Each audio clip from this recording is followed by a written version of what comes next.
Welcome to doctor Mythili's music therapy channel. இன்றைய பதிவிலையும் நம்மளோட மூளையோட வேகம், அதாவது எப்படியெல்லாம் நம்ம சிறப்பாக அதை பணி செய்ய வைக்க முடியும் அப்படின்னு பார்க்கலாம். சில பதிவுகளாக பார்த்துட்ருக்குறோம். நம்ம எவ்வளோ ஷார்ப்பாக வேலை செய்யணும், என்னெல்லாம் பண்ணணும். ஆனால் நம்மளோட லைஃப் ஸ்டைல், நம்ம எப்படிலாம் இருக்கிறோம், நிறைய நேரம் ஒரே இடத்துல உட்காந்து கம்ப்யூட்டர் முன்னாடி வேலை செய்கிறோம்.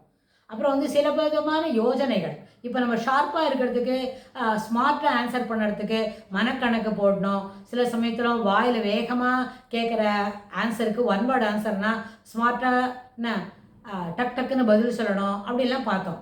ஆனால் அது என்னத்துக்கு பயன்படும் அப்படின்னு சொன்னால், அந்த ப்ரீஃப்ரண்டல் லோப் ஃபங்க்ஷன், இந்த காக்னிட்டிவ் எபிலிட்டிஸ்னு சொல்கிறோம் இல்லையா, அந்த 6 விதமான ஃபங்க்ஷனை சிறப்பாக செய்யறதுக்கு அது யூஸ் ஆகும். அந்த நேரத்தில் நம்ம எப்படி இருக்கணும், நம்ம நல்லபடியாக சிறப்பாக விளையாடணும் அப்படின்னா அந்த விளையாட்டை தொடர்ந்து பழகணும். அப்புறம் நல்லபடியாக சிறந்து படிக்கணும், ரொம்ப அழகாக ட்ராயிங் போடணும் அப்படின்னு என்ன செய்யணும், தினமும் ட்ராயிங் போகிறதுக்கு வரைதல் என்பதை பழக்கப்படுத்தி கொள்ள வேண்டும். அப்போ தான் நேச்சுரல் சீனு, ஒரு எலிஃபண்ட் எப்படி வரைகிறது, இல்லாட்டி போனால் ஒரு பூனை எப்படி வரைகிறது, ஒரு அழகான நேச்சுரல் சீன், ஒரு சூரிய உதயம் இல்லைன்னா சூரிய அஸ்தமனம், வாட் எவர் இட் இஸ், அது எப்படி வரைகிறது அப்படின்னு சொன்னால் அதுக்கு என்ன செய்யணும், அந்த வரைதல் என்பதை, ஓவியத்தை தினமும் வரைந்து பழக வேண்டும். இப்போ சாதாரணமாக முதல்ல வரைந்து பழகின பிறகு தான் சிறப்பாக வந்த பிறகு அது ஓவியத்தில் எழுத ஒண்ணாது அப்படின்னு தான் சொல்ல முடியும். ட்ராயிங்கில் கூட அப்படி அழகாக பண்ண முடியாது, ஆனால் அதை காட்டிலும் சிறப்பாக அவங்க தத்ரூபமாக வரைஞ்சிருக்கிறாங்க அப்படின்னு நமக்கு சொல்ல முடியும். அதுக்கு என்ன வேணும், சிறப்பான பழக்கம் வேணும். அந்த பழக்கத்துக்கு என்ன முதல்ல அடிப்படை அப்படின்னு கேட்டால், அந்த ஒரு ஓவியத்தில் இருக்கிற சிறப்பான விஷயங்களை, நுணுக்கமாக இருக்கிற விஷயங்களை நம்ம கவனிச்சுக்கணும். அதை நம்ம பிள்ளைங்களுக்கு அதுபோல் நுணுக்கமாக இருக்கக்கூடிய செய்திகளை கவனிச்சுக்கணும் அப்படின்றத பழக்கப்படுத்த முடியும். ஏன்னு சொன்னால், இந்த காக்னிஷன் அப்படின்னு சொல்லி ஒரு விஷயத்தை புரிஞ்சுக்கிறோம் இல்லையா. இப்போ நம்மள நிறைய பசங்க நம்மக்கிட்ட இருக்கிறாங்க இல்லையா, நிறைய சோட்டா மோட்டா அப்படின்னா சின்ன பசங்க பெரிய பசங்க அப்படி இருந்தாக்க அவங்க எல்லாருமே எப்படி நினைப்பாங்க, ஒரு பெருவாரியான நிகழ்ச்சியை தான் பார்த்துட்டு வருவாங்க. ஒரு நிகழ்ச்சியில் பெருவாரியான செய்திகளை தான் அவங்க கலந்து பயன்படுத்துவாங்க.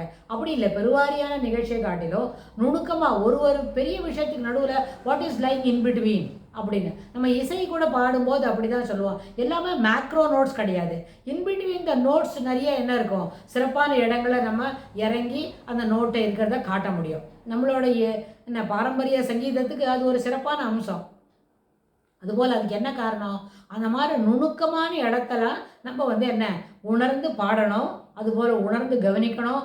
கவனிச்சதை நம்மளோட வரைதலில், நம்மளோட ஓவியத்தில் அதை காட்டணும்.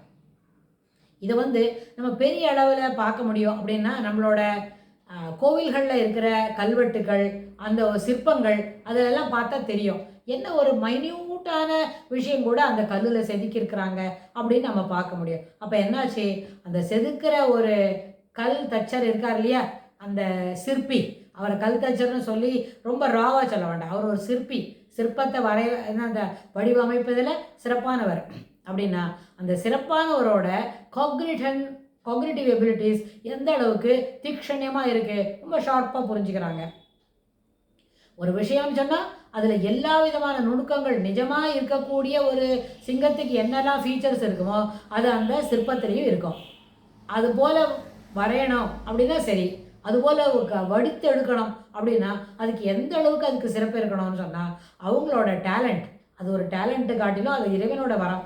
எல்லாரும் நம்ம கூட உளி கச்சிய கல்லெல்லாம் எடுத்து வச்சுக்கலாம், இல்லாட்டி கலர் பென்சிலாம் எடுத்து வச்சுட்டு பெரிய ட்ராயிங் பேப்பர் வச்சுக்கலாம். ஆனால் அதிலெல்லாம் வருமா எல்லாருக்கும் அப்படின்னா அது என்ன செய்யணும், பழகணும், தினமும் பழகணும். ஓவியம் என்பது பழகத்தான் வரும். முதல் நாள் அன்றைக்கி போடும்போது அந்த குதிரை, ஒரு ஹார்ஸ் படம் வரையணும்னு வைங்க, அந்த குதிரைக்கு அதுக்கு ஏதோ பிரச்சனையாக இருக்கும், வயிறு சரியில்லாத இருக்காது, ஒரு கால் கொஞ்சம் சாஞ்சிக்கிட்டு இருக்கும், காது குதிரை காது போல் இருக்காது, அது ஒரு டாங்கியோட காது போல் நம்ம வரைஞ்சிட்ருப்போம், அப்படிலாம் போகும். ஆனால் அது தொடர்ந்து அதை ரிஃபைன் பண்ண ஒரு 5 அல்லது 6 முறை அட் மோஸ்ட் ரொம்ப சாதாரணமாக வரைவாங்க அப்படின்னா அவங்களுக்கு அது 10வது தடவையோ 50வது தடவையோ வரும்போது தத்ரூபமான ஒரு குதிரை வரத்துக்கு வாய்ப்புண்டு.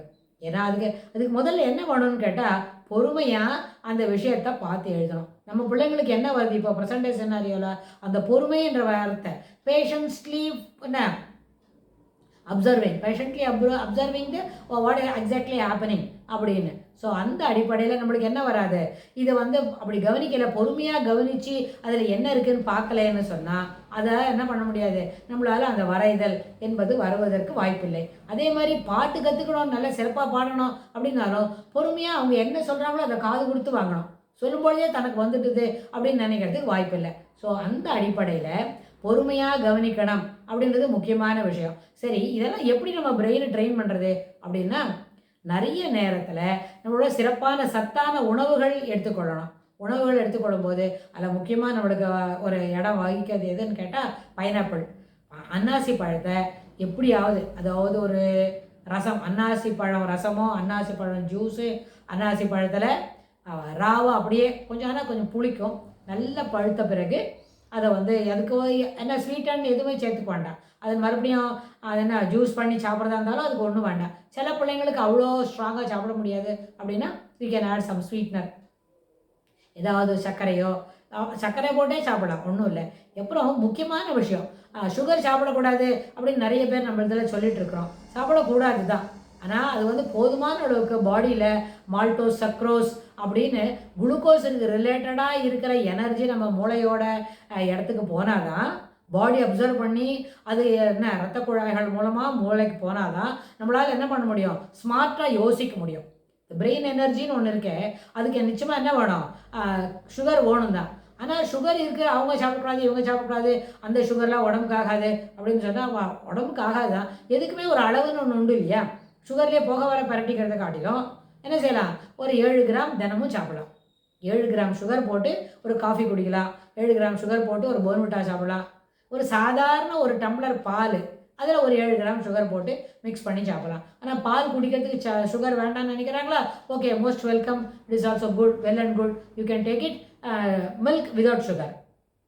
அது இல்லாமல் நேச்சுரல் ஃப்ரூட்ஸில் என்னெல்லாம் சுகர் கிடைக்கிறதோ, இப்போ பனானாவில் ஓரளவுக்கு இந்த மால்டோஸ், சக்ரோஸ், ட்ரிப்டின், ட்ரையோசின் அது போலெல்லாம் கிடைக்கும் பனானா சாப்பிட்டாக்க.